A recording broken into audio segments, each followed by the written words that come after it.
Good morning everyone. Today I will discuss about Sainik School. Sainik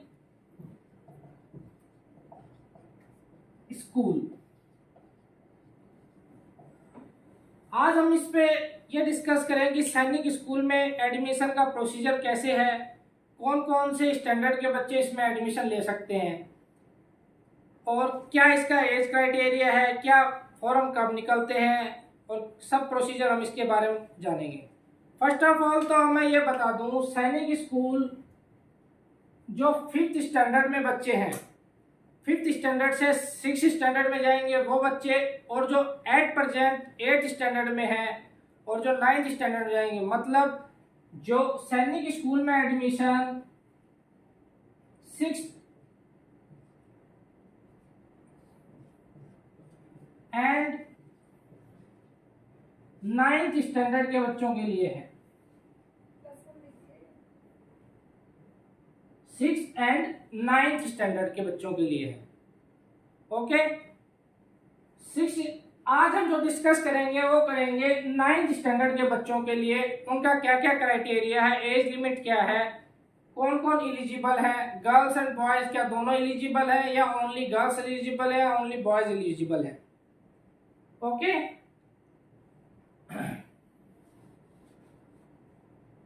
सैनिक school for 9th class. Okay, first of all तो हम ये बात करें सैनिक स्कूल में कितनी सीट्स हैं। 100 सीट्स। 100 सीट्स के लिए क्या होता है, इसमें एक टेस्ट किया जाता है जिसको हम क्या कहते हैं, all India entrance examination test. ठीक है, इसको कंडक्ट कौन कराता है, NTA, national test agency. Okay, मैं आपको ये इंफॉर्मेशन देता हूं कि सैनिक स्कूल के जो 2024 में होने वाला है उसके ऑनलाइन एग्जामिनेशन फॉर्म कब निकलेंगे, एक्सपेक्टेड जो उसकी ऑनलाइन डेट है, ऑनलाइन डेट जो है उसकी किसकी फॉर्म की, वो है अक्टूबर।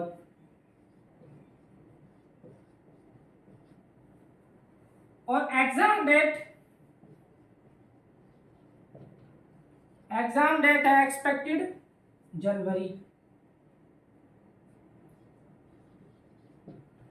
ओके, अब इसकी हम फीस स्ट्रक्चर की बात करें कि एप्लीकेशन फीस, इसकी फीस कैसे रहेगी, जनरल में कितनी फीस रहेगी, SC ST OBC में कैसे रहेगी, और जो मान लो डिफेंस सर्विसेज में लगे हुए हैं उनके लिए कैसे रहेगी। तो देखिए, जो जनरल में है, OBC में है, एक्स सर्विसमैन है,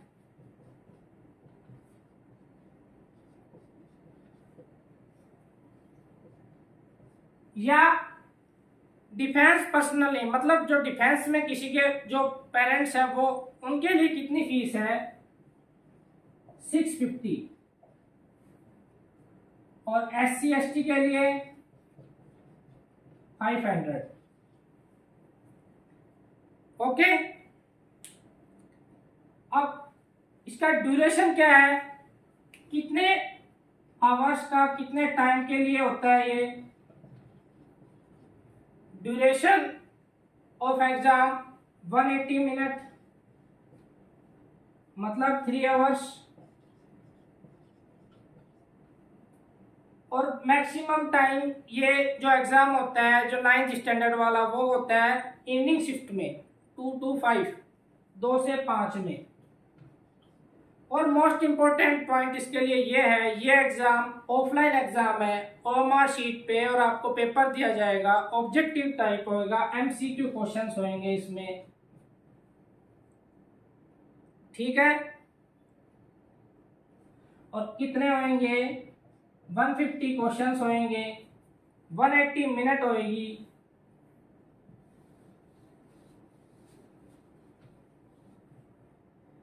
150 आपके पास क्वेश्चंस हैं, आपके पास टाइम पीरियड 180 है। ओके, नेगेटिव मार्किंग भी है इसमें 1/4। ठीक है, अब हम ये बात करें कि सैनिक स्कूल टोटल कितने हैं ऑल ओवर इंडिया। तो ऑल ओवर इंडिया जो हमारे पास सैनिक स्कूल एट प्रेजेंट है हमारे, वो है 33 सैनिक स्कूल। ठीक, अगर अब हम इसकी बात करें 9th स्टैंडर्ड में कौन कौन से सिलेबस आएगा। सिलेबस तो हम बाद में डिस्कस करेंगे। फर्स्ट ऑफ ऑल ये तो करें सब्जेक्ट कौन कौन से आएंगे, सब्जेक्ट कौन कौन से आ रहे हैं। तो सब्जेक्ट की बात करें तो मैं आपको ये बताऊं, सैनिक स्कूल में जो सबसे ज़्यादा प्रपोर्शन जो सब्जेक्ट है, और सबसे इम्पोर्टेंट सब्जेक्ट और जो आपका सिलेक्शन कराने वाला सब्जेक्ट है वो है मैथमेटिक्स। तो मैथ, उसके कितने क्वेश्चन आएंगे, 50 क्वेश्चन आएंगे। और पर क्वेश्चन कितने नंबर का होगा, 4 नंबर का। तो ये कितने मार्क्स का हो जाएगा, मैथ कितने पोर्शन का आएगा, 200 मार्क्स का हो जाएगा। ओनली मैथ 200 मार्क्स का है। ठीक है, अब उसके बाद करें इंटेलिजेंसी।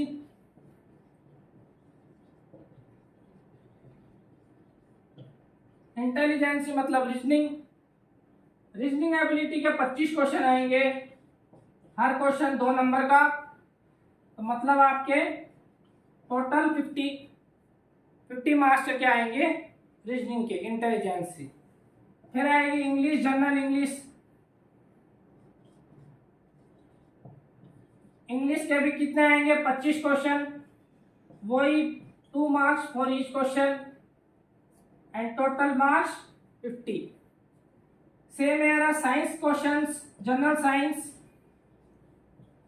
साइंस के भी 25 question, 2 numbers for each question and total 50 marks. Social science के भी 25 क्वेश्चन और 2 marks for each question, total 50। Overall total कितने नंबर का पेपर हो गया, 400। ओके बच्चों, यहाँ तक कोई डाउट कि भाई कितने नंबर का पेपर होएगा, कैसे होएगा, क्या क्या प्रोसीजर है। अगर आपको कोई भी इसमें डाउट हो, कोई भी क्वेश्चन हो, तो आप इसमें कमेंट कर सकते हो। कमेंट कर से मैं पूछ लेना कि इसमें सर ये प्रोसीजर या ये क्या है, प्रोसीजर क्या है, ये बात समझ में नहीं आई। एक और इसमें खास बात क्या है, तो खास बात ये है बच्चों कि जो बहुत से एग्जाम हम देखते हैं, मैक्सिमम एग्जाम्स वो बाइलैंग्वेज होते हैं। जो आपके एग्जाम आता है वो बाइलैंग्वेज में आते हैं, बहुत से एग्जाम हिंदी में भी इंग्लिश में भी। लेकिन जो 9th स्टैंडर्ड का जो सैनिक स्कूल का पेपर होता है, एग्जाम होता है, ओनली इंग्लिश लैंग्वेज में आएगा।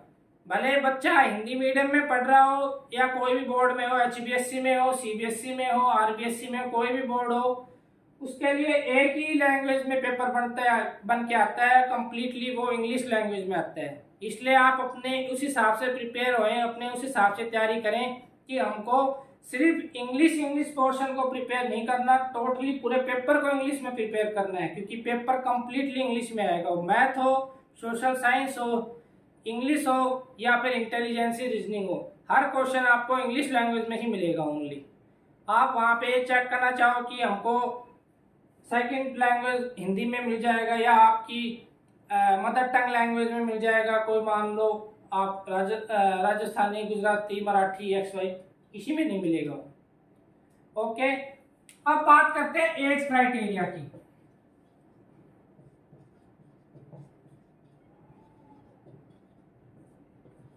देखो बेटा, एज क्राइटेरिया में बहुत इंपॉर्टेंट पॉइंट है। वो इंपॉर्टेंट पॉइंट क्या है, Sainik school for 9th class girls are not eligible for this test, for this examination. Girls इस एग्जामिनेशन के लिए एलिजिबल नहीं है, बट 6th क्लास के लिए एलिजिबल है। अगर कोई गर्ल्स 5th स्टैंडर्ड में है और 6th स्टैंडर्ड में अगले साल जाएगी तो वो 6th स्टैंडर्ड के लिए एलिजिबल है। But at for 9th standard के लिए girls are not eligible, only for boys. Boys में भी एज क्राइटेरिया क्या है, 13 to 15 ईयर्स। कब तक, टिल 31 मार्च 2024। एग्जाम मैंने कब बताया था, जनवरी में। एग्जाम की जो नोटिफिकेशन जारी होता है वो हो जाता है अक्टूबर में, और नवंबर तक इसका एग्जाम के ऑनलाइन प्रोसेस चलता है। दिसंबर के एंड तक आपके एडमिट कार्ड जारी हो जाते हैं, और जनवरी में एग्जाम एंड होता है, फर्स्ट वीक या सेकंड वीक में आपका एग्जाम हो जाता है। इसका ऑफलाइन एग्जाम होता है बच्चों, याद रखना, ऑनलाइन एग्जाम नहीं है, ठीक है। अब इससे इंपॉर्टेंट एक पॉइंट और है, वो पॉइंट क्या है, पासिंग मार्क्स।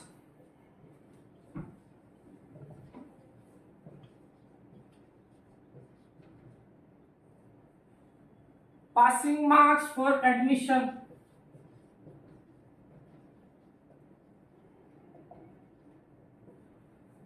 देखो बच्चों, इसमें क्या है, जब मैंने आपको 5 सब्जेक्ट बताए थे, math, science, social science, intelligence, English, हर सब्जेक्ट में आपको 25% मार्क्स इन ईच सब्जेक्ट्स में कैरी करना जरूरी है। अगर आप उनमें 25% मार्क्स नहीं कैरी कर पाते हैं तो आप वैसे एलिजिबल नहीं हो पाए, आप वैसे आउट हो जाओगे एग्जाम से। सेकंड वन, ओवरऑल 5 सब्जेक्ट का कंप्लीट एग्रीगेट कितना, आपको 40%। एग्रीगेट कितने होने चाहिए आपके पास, 40% एग्रीगेट मार्क्स, मतलब जो 5 सब्जेक्ट्स का मिला के जो मार्क्स आपके एग्रीगेट 40% आने चाहिए मिनिमम, और हर सब्जेक्ट में मिनिमम 25% मार्क्स होने चाहिए, तो ही आप क्या हो, एक दौड़ में हो, इसकी कंपटीशन की दौड़ में, वैसे नहीं आप वैसे आउट हो जाओगे, ठीक है बेटा। लास्ट एंड एक इंपॉर्टेंट पॉइंट और बताता हूं इसका, रिजर्वेशन की, कि रिजर्वेशन का क्या प्रोसीजर है। वैसे तो अलग अलग इसमें और भी है, लेकिन मेन रिजर्वेशन क्या है, 67-33 का रिजर्वेशन है। वो कैसे है, 67% तो उन कैंडिडेट के लिए है जो कैंडिडेट जिस स्टेट से बिलोंग करते हैं, जिस स्टेट का उनके पास डोमिसाइलर, उसी स्टेट में कोई सैनिक स्कूल है। जस्ट फॉर एग्जाम्पल, सैनिक स्कूल रेवाड़ी में है और कोई बच्चा हरियाणा से है, तो उसके लिए 67% और रेवाड़ी का डोमिसाइल, मतलब हरियाणा के डोमिसाइल से 67% एलिजिबल में आएगा। 33% अदर स्टेट्स और अदर यूनियन टेरिटरी, मतलब ओवरऑल ऑल इंडिया इसमें 33% में आ जाएगा, क्योंकि सैनिक स्टेट एक जगह नहीं, ऑल ओवर इंडिया में है, ठीक है। तो ऑल ओवर इंडिया में जिस स्टेट में है बच्चा, जिस स्टेट में सैनिक स्कूल है, वहां वो 67% क्राइटेरिया रिजर्व करेगा। और अगर वहां नहीं हो रहा और आपका 30% में हो रहा है, यहाँ मान लो यहाँ भी हो रहा है, और आपको चाहते हो 30% में कोई दूसरी अच्छी वाली उसमें सैनिक स्कूल मिल रही हो, आप वहां तो जा सकते हो, ठीक है। अब इसकी बात करते हैं सिलेबस की। सिलेबस मैथ का है, मैथ है, साइंस है, सोशल साइंस है और इंग्लिश है। सबका सिलेबस बेटा बहुत काफ़ी वास्ट सिलेबस है, काफ़ी लंबा सिलेबस है। अगर इसको हम देखें एलोबरेट करके, मैथ के आपके 29 टॉपिक्स हो रहे हैं, सेम ईयर। साइंस के भी अप्रोक्स इतने ही टॉपिक हो रहे हैं, 28 to 29। तो सबसे शॉर्ट सिलेबस है वो है रीजनिंग का, इंटेलिजेंसी का, उसके अंदर 4 से 5 टॉपिक ही जोड़े गए हैं। इंग्लिश के अंदर भी आपके 20 टॉपिक है, 20 से 22 टॉपिक के बीच में, ठीक है। सोशल साइंस में भी आपके 25 के आसपास टॉपिक्स हैं। वो टॉपिक्स का मतलब कोई चैप्टर कंप्लीट नहीं, टॉपिक्स का मतलब है कोई एक ही चैप्टर से 2-3 टॉपिक ठा लिए या एक टॉपिक ठा लिया। जैसे मैथ की बात करें, रैशनल नंबर ठा लिया, फिर लीनियर इक्वेशन ठा ली इन 1 डायमेंशन। तो इस प्रकार से, जैसे साइंस की बात करें, फूड एक चैप्टर ठा लिया, रिप्रोडक्शन और नॉर्मिज्म ठा लिया, उस हिसाब से वो चैप्टर वाइज क्या है, काफ़ी लेंथी सिलेबस है। दूसरी इंफॉर्मेशन एक ये भी है, इस एग्ज़ाम के लिए एक टारगेट बैच